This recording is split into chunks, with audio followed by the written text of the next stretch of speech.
வணக்கம். Support and ரெசிஸ்டன்ஸ்னால் என்ன? சார்ட்டில், அதாவது லைவ் சார்ட்டில் சப்போர்ட் அண்ட் ரெசிஸ்டன்ஸை எப்படி கண்டுபிடிக்கிறது, கண்டுபிடிச்ச சப்போர்ட் அண்ட் ரெசிஸ்டன்ஸை வச்சு எப்படி ட்ரேடிங் பண்ணுறது அப்படிங்கிறத நம்ம பார்க்கலாம்.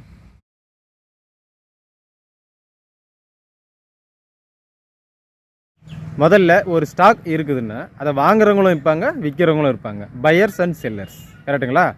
சரி, இப்போது பையர்ஸை விட செல்லர்ஸ் அதிகமாக இருக்காங்க அப்படின்னாக்கா அந்த கேண்டில் வந்து ரெட் கலர் கேண்டிலாக ஃபார்ம் ஆகும்.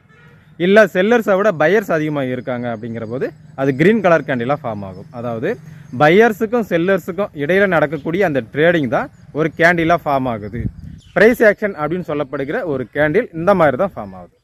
சரி, முதல்ல சப்போர்ட்னா என்ன அப்படிங்கிறத பார்க்கலாம். ஒரு பங்கின் விலை, ஒரு ஸ்டாக்கோட ப்ரைஸ் வந்து 1000 ரூபாயில் இப்போ இருக்குது அப்படின்னு வச்சுப்போம். உதாரணத்துக்கு இப்போ 500 ரூபாயில் வாங்கினவங்களுக்கு 500 ரூபாய் லாபத்தில் வைப்பாங்க, 600 ரூபாயில் வாங்கினவங்க 400 ரூபாய் லாபத்தில் இருப்பாங்க, 700 ரூபாயில் வாங்கினவங்களுக்கு 300 ரூபாய் லாபத்தில். ஸோ இந்த மாதிரி லாபத்தில் இருப்பாங்க, கரெக்டுங்களா? சரி, இப்போ 500 ரூபாயில் வாங்கினவன் என்ன பண்ணுறான்? 1000 ரூபாய் வந்துடுச்சு, 500 ரூபாய் லாபம் வந்துடுச்சு, நாம் இந்த 1000 ரூபாயில் விற்றுறலாம் அப்படின்னு தோணுது.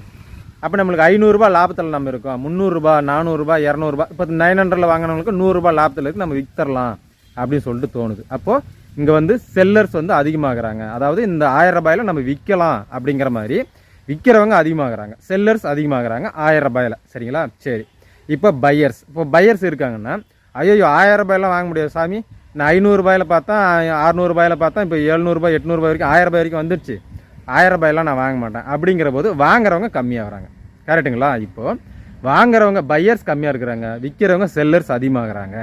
நான் 1000 ரூபாய்க்கு விற்கிறேன், நீ வாங்கிக்கிறேன் அப்படின்னு சொல்லிட்டு கேட்குறாங்க. இப்போ 1000 ரூபாய் 999 ரூபா, 998, 990, 950, 900, ஸோ 900. ஸோ இந்த மாதிரி படிப்படியாக விற்கிறவங்க அதிகமாக இருக்கிறதுனால ப்ரைஸ் வந்து கொஞ்சம் கொஞ்சமாக கீழே இறங்கிட்டு 900க்கு வந்துடுச்சு. இப்போ இந்த 1000 ரூபாயில் பார்த்தோம், ஓகே 100 ரூபாய் கம்மியாகுது அப்படின்னு சொல்லிட்டு இங்கே கொஞ்சம் பேர் வாங்க ஆரம்பிப்பாங்க, கரெக்டுங்களா? அப்போ செல்லர்ஸ் கொஞ்சமாக குறைய ஆரம்பிக்கிறாங்க, அதாவது விற்கிறவங்க குறைய ஆரம்பிக்கிறாங்க, இங்கே லைட்டாக வாங்குறவங்க அதிகமாகறாங்க. சரி, இன்னும் என்ன பண்ணுது? 900லேருந்து 890, 800, 870ன்னு சொல்லிட்டு கொஞ்சம் கொஞ்சமாக குறைஞ்சி 800 ரூபாய்க்கு வந்துடுச்சு.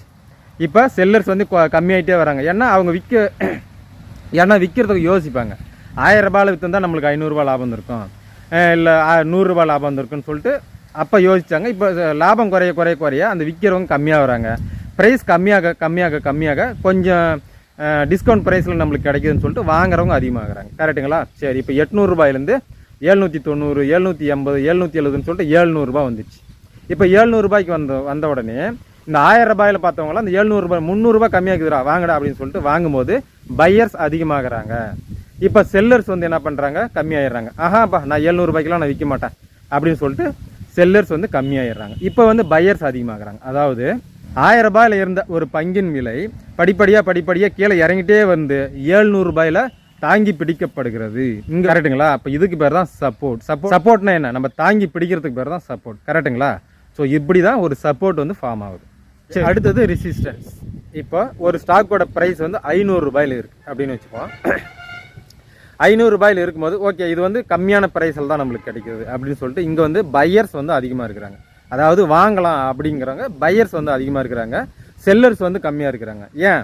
1000 ரூபாயில் இருந்தது 500 ரூபாய்க்கு வந்துடுச்சு, ஸோ இங்கே நம்ம விற்கக்கூடாது அப்படின்னு சொல்லிட்டு செல்லர்ஸ் வந்து கம்மியாக இருக்கிறாங்க, பையர்ஸ் எனக்கு 500 ரூபாய்க்கு கொடுக்குறியா நான் வாங்கிக்கிறேன் அப்படின்னு சொல்லிட்டு கேட்குறாங்க. அப்போது 500, 501, 510, 520, 530ன்னு சொல்லிட்டு 600 ரூபாய் வரைக்கும், ஏன்னா பையர்ஸ் அதிகமாக இருக்கிறதுனால ஸோ ப்ரைஸ் வந்து மேலே ஏறிட்டே போகுது.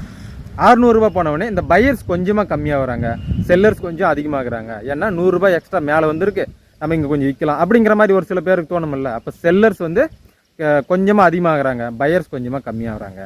அடுத்தது 600 ரூபாயிலேருந்து 610, 620, 650ன்னு சொல்லிட்டு 700 ரூபாய் வரைக்கும் போகுது. அப்போ 700 ரூபாய் வரைக்கும் போகும்போது செல்லர்ஸ் வந்து கொஞ்சமாக அதிகமாகறாங்க, பையர்ஸ் வந்து கொஞ்சம் கொஞ்சமாக குறையிறாங்க வாங்குறவங்க. சரி, இன்னும் 700லேருந்து 710, 720ன்னு சொல்லிட்டு 750ன்னு சொல்லிட்டு 800 ரூபாய் வரைக்கும் போயிடுச்சு. இப்போ பையர்ஸ் யாருமே இல்லை, வாங்குறவங்க யாருமே இல்லை. ஏன்னா 500 ரூபாயிலேருந்து 300 ரூபாய் அதிகமாகிடுச்சு, நான் வாங்க மாட்டேன்டா அப்படின்னு சொல்லிட்டு பையர்ஸ் கம்மியாகிட்டாங்க, இங்கே வந்து செல்லர்ஸ் வந்து அதிகமாகுவாங்க. இப்போது 500 ரூபாயிலேருந்து 600, 700, 800 சொல்லிட்டு படிப்படியாக மேலே ஏறின அந்த பங்கின் விலை 800 ரூபாயில் தடுத்து நிறுத்தப்படுகிறது. ஸோ அதுக்கு பேர் தான் ரெசிஸ்டன்ஸ். புரியுதுங்களா? ஒரு தடுப்பு, அதுக்கு பேர் தான் ரெசிஸ்டன்ஸ். இப்போ ஒரு ரெசிஸ்டன்ஸ் இந்த மாதிரி தான் ஃபார்ம் ஆகுது. ஸோ புரியுதுங்களா நான் என்ன சொல்ல வரேன் அப்படிங்கிறது? சரி, இப்போ 500 ரூபாயிலேருந்து படிப்படியாக மேலே போகிறத ஒரு ஸ்டாக்கோட ப்ரைஸை எங்கே தடுத்து நிறுத்துகிறாங்களோ அந்த ப்ரைஸுக்கு பேர் தான் ரெசிஸ்டன்ஸ். சரிங்களா? இப்போ ஒரு பங்கின் விலை சப்போர்ட் வாங்கிட்டு மறுபடியும் ப்ரைஸ் மேலே போகலாம், அல்லது சப்போர்ட்டை பிரேக் பண்ணிவிட்டு ப்ரைஸ் கீழே வரலாம். கரெக்டுங்களா? அதே போல் தான் ரெசிஸ்டன்ஸ்லையும் ரெசிஸ்ட் ஆகிட்டு மறுபடியும் ப்ரைஸ் கீழே வரலாம், அல்லது ரெசிஸ்டன்ஸை பிரேக் பண்ணிவிட்டு ப்ரைஸ் மேலே போகலாம். சரிங்களா? ஸோ இதெல்லாம் எப்படி அப்படிங்கிறத அடுத்தடுத்த பதிவில் நம்ம பார்ப்போம். இப்போது கேண்டில் ஸ்டிக்ஸ்னால் என்ன, அது எப்படி ஃபார்ம் ஆகுது அப்படிங்கிறது உங்களுக்கு புரிஞ்சிடுச்சு.